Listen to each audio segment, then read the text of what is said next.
السلام علیکم، میں ہوں راجہ لیاقت اور ایک بار پھر آپ کی خدمت میں حاضر ہوں۔ سب سے پہلے دوستوں سے گزارش ہے کہ میرا چینل جنہوں نے سبسکرائب نہیں کیا وہ سبسکرائب کر لیں۔ میں کل بھی سوچ رہا تھا کہ اس پہ کچھ کہوں، لیکن کل مجھے موقع نہیں ملا۔ کل یہاں پہ موسم بھی بہت ٹھنڈا تھا۔ میں اس وقت بھی برطانیہ کے ایک چھوٹے سے پارک میں، یہ JCB ایک کمپنی ہے اور انٹرنیشنل کمپنی ہے، یہ اس کا ہیڈ کوارٹر ہے۔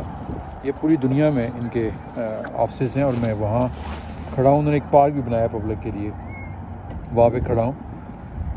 میں سوچ رہا تھا کہ کیوں نہ میں تھوڑی سی اپنے لوگوں سے بات کروں۔ یہ جو ابھی شیر جوان ایک تنظیم بنائی جا رہی ہے، میں نے پڑھا اخباروں میں، کچھ تفصیلات بھی آ رہی ہیں مختلف پروگرام کے ذریعے۔ یہ بالکل ویسی ہے جیسے ایک ٹائیگر فورس بنی ہوئی ہے PTI کی جانب سے۔ تو یہ ایک ایسی گھناؤنی سازش ہے ہمارے سیاستدانوں کی کہ اب انہوں نے فیصلہ کر لیا ہے کہ اقتدار کی خاطر پاکستان کے اس نوجوان طبقے کو بیچ میں گھسیٹا جائے اور ان کو ایک دوسرے سے لڑا دیا جائے۔ خانہ جنگی کی طرف لے کے جا رہے ہیں ہمارے سیاستدان، سارے اس میں شامل ہیں، کوئی میں کسی ایک کو مورد الزام نہیں ٹھہراؤں گا، لیکن خاص طور پہ میں نواز شریف کی بات اس لیے کروں گا کہ نواز شریف صاحب پچھلے کچھ دنوں سے، چند ہفتوں سے کچھ ضرورت سے زیادہ ہی کھل کے سامنے آ گئے ہیں۔ ان کے اپنے جو حواری ہیں وہ تو یہ کہتے ہیں کہ میاں صاحب نے کھل کے کھیلنا شروع کر دیا، لیکن میاں صاحب کا مسئلہ یہ ہے کہ اقتدار کے باہر آ کے ان کو کبھی چین نہیں آیا۔ اللہ تعالیٰ نے اتنی عزت دی جتنی پاکستان میں آج تک کسی سیاستدان کو نہیں دی۔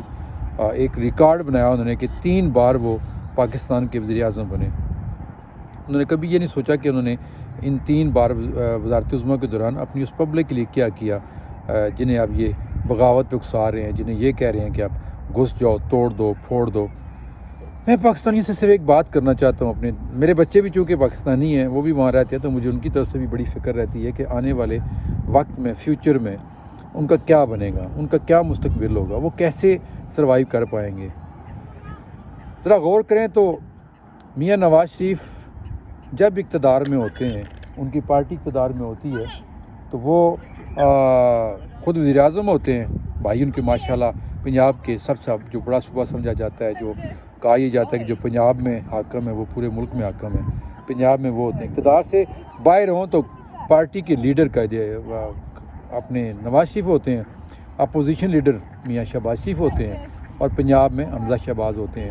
اس کے علاوہ تمام عہدوں پہ جب اقتدار میں ہوں تو ان کے بھانجے، بھتیجے، سمدھی، ایک وقت تھا جب اسحاق ڈار صاحب جو ان کے سمدھی ہیں، کہا جاتا ہے کہ 80 سے زیادہ کمپنیوں کے وہ سربراہ تھے، جو آج کل وہ بھی مفرور ہیں اور یہاں برطانیہ میں نواز شریف کے ساتھ ہی وہ دیکھے جا رہے ہیں۔ تو شریف خاندان کے اندر جو اقتدار کی رساکشی ہے، وہ کو مانے یا نہ مانے، یہ سچ ہے کہ وہ جاری ہے۔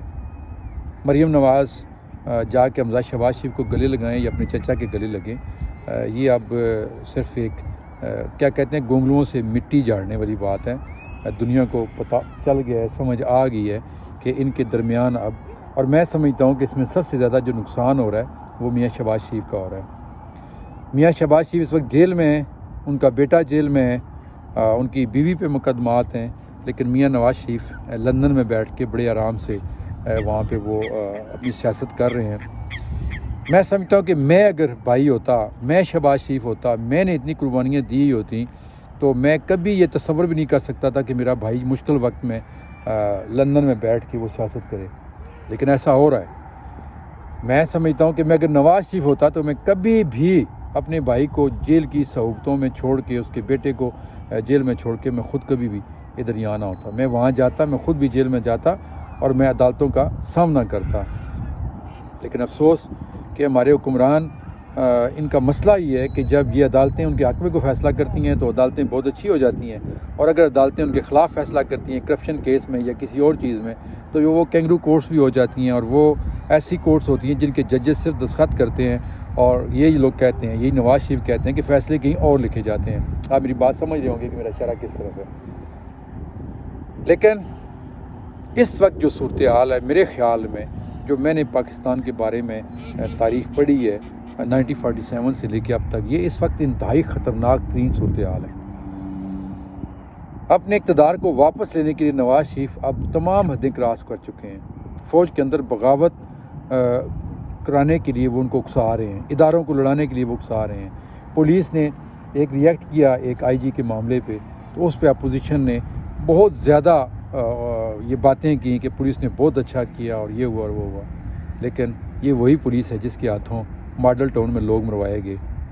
یہ وہی پولیس ہے جو پنجاب میں جس کی گنڈا گردی کی وجہ سے، جس کی پولیس گردی کی وجہ سے لوگ آج بھی پولیس کا نام سن کر اس کو عدم تحفظ کا احساس ہے بجائے یہ کہ تحفظ کا احساس ہو۔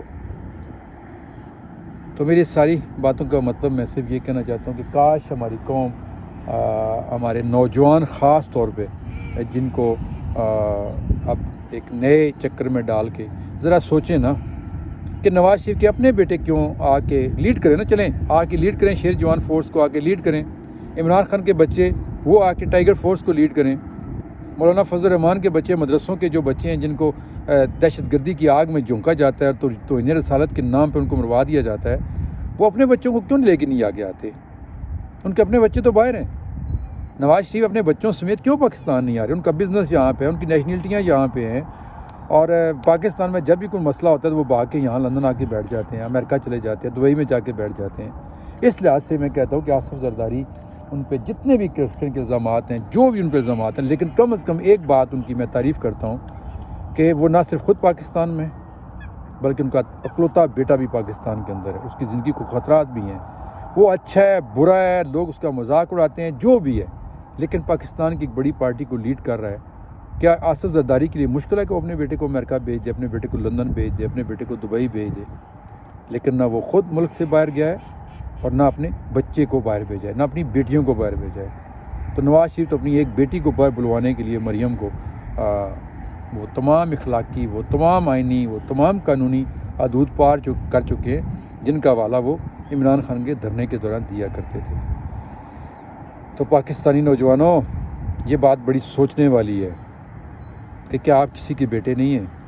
کیا آپ کے ماں باپ نہیں ہیں؟ آپ تو لندن کا ویزا نہیں لے سکتے برطانیہ کا۔ آپ کو تو لاہور کراچی جانے کے لیے بھی اپنی جیب کو دیکھنا پڑتا ہے کہ اس میں جانے کے لیے کرایہ بھی ہے یا نہیں ہے۔ خدا رسول کا واسطہ ان کی سیاست کی آگ کی بھینٹ مت چڑھیں، اپنے آپ کو دیکھیں، خود کو پہچانیں، اپنے مستقبل کو سامنے رکھیں، اپنے ماں باپ کو سامنے رکھیں، اپنی آئندہ آنے والی نسلوں کو سامنے رکھیں۔ بہت ہو گیا، بس کریں۔ یہ اس ملک میں بھی آ کے جہاں پر جمہوریت اور عوامی فلاحی ایک ریاست کے طور پر ایک مثال ہے، یہ پھر بھی سبق حاصل نہیں کرتے۔ اپنے بچوں کو تو یہ گلے سے لگا کے اور چھپا کے رکھتے ہیں، لیکن پاکستانی بچوں کو یہ مروانے پہ بھی تلے رہتے ہیں، اندر کرانے پہ بھی تلے رہتے ہیں، ان کو برباد کرنے پہ تلے رہتے ہیں۔ اور نام کیا ہوتا ہے جی؟ ہم جمہوریت کی جنگ لڑ رہے ہیں۔ کیا یہ جمہوریت کی جنگ لڑنا صرف پاکستان کے ان 70-80% لوگوں کا کام ہے جو ہر بار کسی نہ کسی دھوکے باز کے دھوکے میں آ جاتے ہیں؟ تو بس میں یہاں پہ ختم کرتا ہوں۔ آئندہ پھر آپ سے ملاقات ہوتی رہے گی۔ اپنا اور اپنے بچوں کا خیال رکھیے گا، دعاؤں میں یاد رکھیے گا، اور میرے چینل کو سبسکرائب کرنا نہ بھولیے گا۔ خدا حافظ۔